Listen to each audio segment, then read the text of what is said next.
Welcome back. In the last tutorial, we learned about inheritance. The subclass inherits the attributes and methods of the superclass. In this case, the vehicle is the superclass and the car inherits all the methods and attributes of the vehicle. Now, if the same method is defined in both the superclass and the subclass, then the method of the subclass overrides the method of the superclass. This is known as method overriding.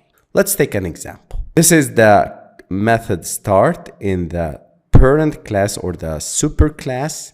I'll override it in the car. So let's go to here, type void, and you can see that Android Studio suggest for you start and stop methods. So if I click start, you can see that this annotation at override will appear. Notice the use of override annotation in this example. In Java, annotations are the metadata that we used to provide information to the compiler. Here, the override annotation specifies the compiler that the method after this annotation overrides the method of the superclass. The start is a method that it is overridden by the car but inherited from the vehicle. And you can see that Android Studio will generate this hint, one override.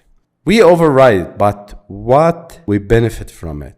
Let's say in the vehicle starts message will appear when we call the method start. In the method start of the car, I'll remove super and create the car starts, not the vehicle. Okay, so when we call the start of the car class, it will print the car starts.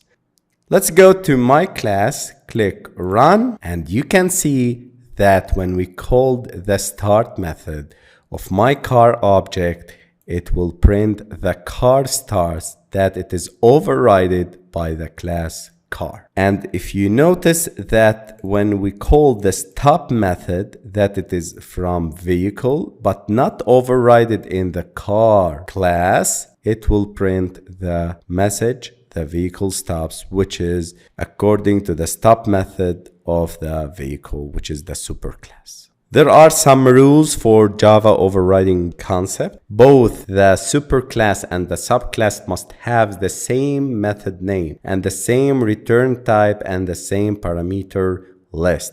So for example, the stop, I can't create here void stop with capital letter, and I am calling it as overriding because this method is different from this, and Java is case sensitive. So whenever I specify stop here, you can see that it is overridden by this symbol, and it's not mandatory to add the override annotation. We can't override the methods declared as final and static, and we should use override abstract methods of the superclass. So always override abstract methods of the class. But what are abstracts? In the next video, we'll talk about the abstraction.